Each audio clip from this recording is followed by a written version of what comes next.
Now, let's go to less serious matters. Far-left network MSNBC has been widely mocked today for changing their name.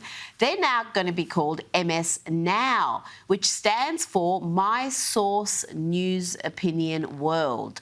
But social media users had other names, and they called it Majorly Skewed News Overly Woke. Most Surely No One Watching.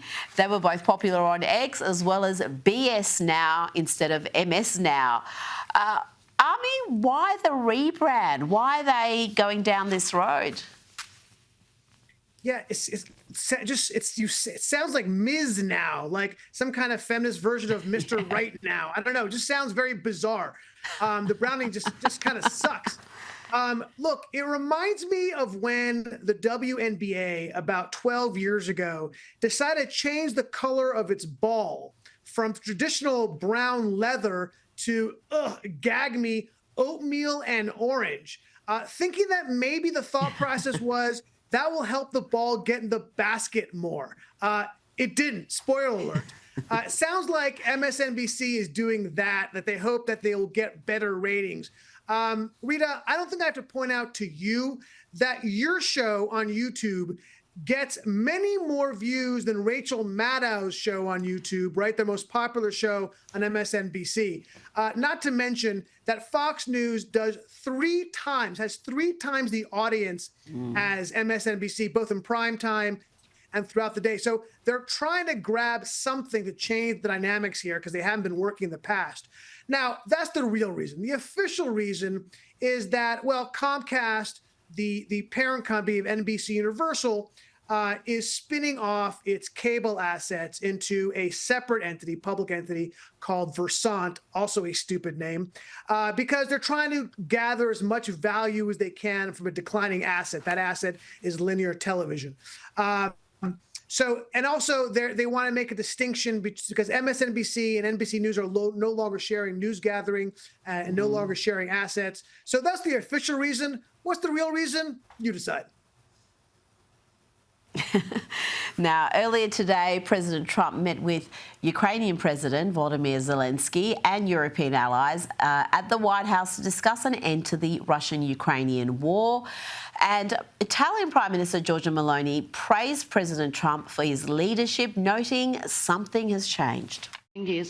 Something has changed, thanks to you.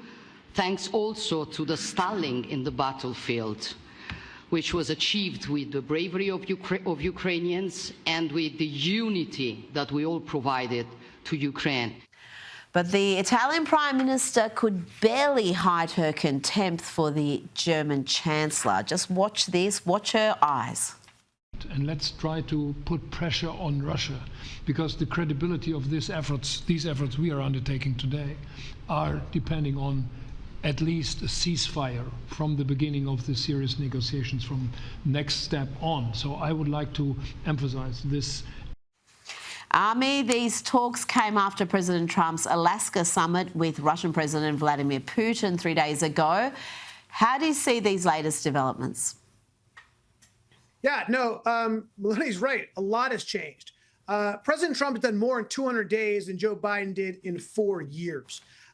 Despite that, you see how the media has been framing this, right? They've been framing this as failure after failure, capitulation to Putin. All the mainstream media has kind of gone after Trump as saying he's not getting the job done, when clearly everyone on the ground who's involved is saying quite the opposite. Look, what Trump did was this is what he does, right? He's a negotiator. He pivoted. So initially, the way he was going into these discussions was he was going to go for a ceasefire, and he was leaning toward that versus security guarantees. Then when he started talking to Putin, he saw an opportunity that Putin seemed to be more open to security guarantees than he was to a ceasefire.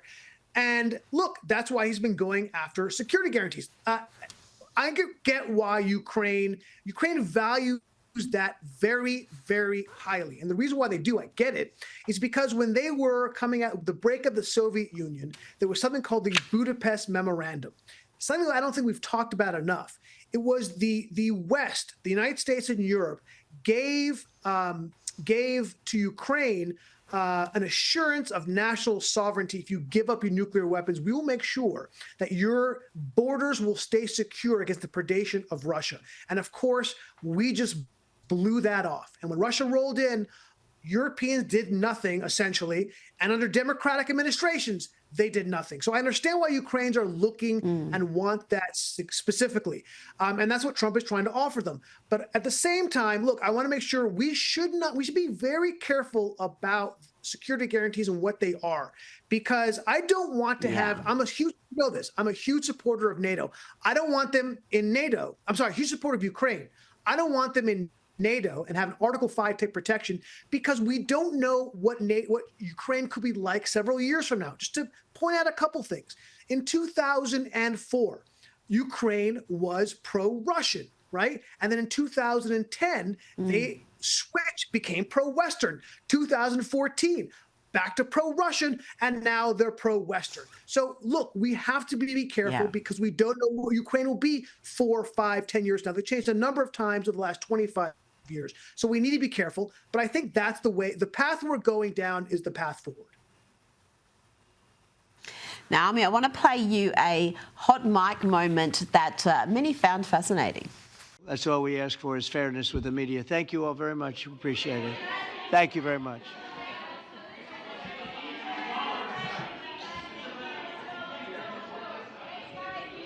No, thank you for being so fair.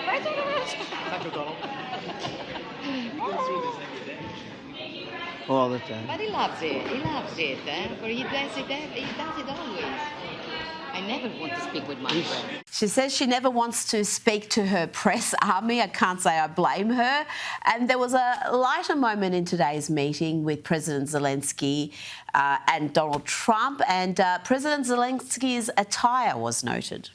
President Zelensky, you look fabulous in that suit. I said the same thing. Yeah, you look good. I said the same thing. Yeah, looks good on I you. said to the one that attacked you last time. See, now he's I remember that. Yeah, I apologize to you. You look wonderful. No, my first question for you, President Zelensky. In the same suit. You see, I changed. You are not. Maybe yours is much better. Ami, Trump has overseen around half a dozen peace deals this year. Most of them no one has heard much about, really, Azerbaijan and Armenia, the Congo and Rwanda.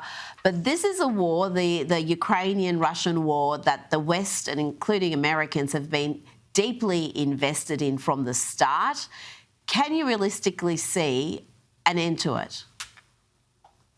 Yeah, look, first of all, really quick on Trump and Meloni and the press thing. Yeah, Trump has, just to give you a point of reference, Trump did 3 times as many press conferences and interviews as Joe Biden, despite the fact that the media was an appendage, right, to the Democratic propaganda machine, and were against Donald Trump.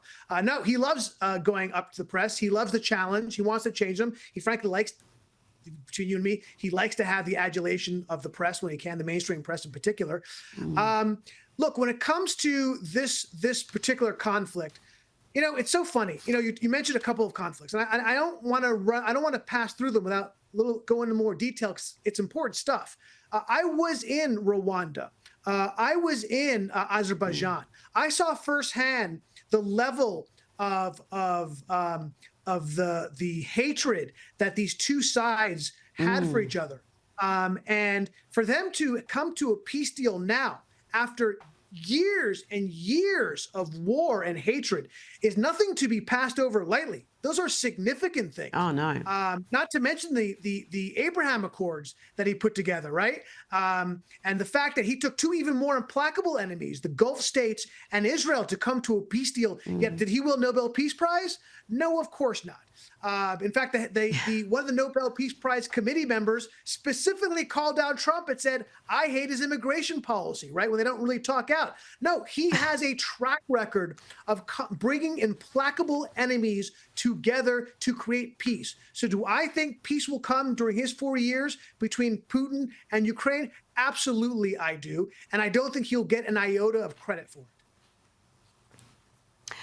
Well, he's also accused of being an isolationist, but he's just anti-war, isn't he, Ami? Because he's got involved in these conflicts Armenia, Azerbaijan, that's been going for decades. And he got involved and there's a peace deal. And you had the two leaders sitting next to him signing a peace deal. So this whole notion that he's just recklessly isolationist isn't accurate, is it? It's totally false. And by the way, much to the surprise, the isolationists in the Republican Party who thought that's exactly what he was going to do. No, that's never been. America first does not mean America only. How many times do we have to say this over and over again? And he's the creator of America first. So I'm going to trust his version of how he's going to go about that than I do J.D. Vance or anybody else. OK, no, all that means is that we look to what we need for us. At the same time, peace through strength. When we're stronger, when we're taken care of, we have more leverage with other countries. That's exactly what we've seen him do. Exactly. You nailed it there, Ami. Peace through strength. Ami Horowitz, thank you so much for your time tonight. Always a pleasure.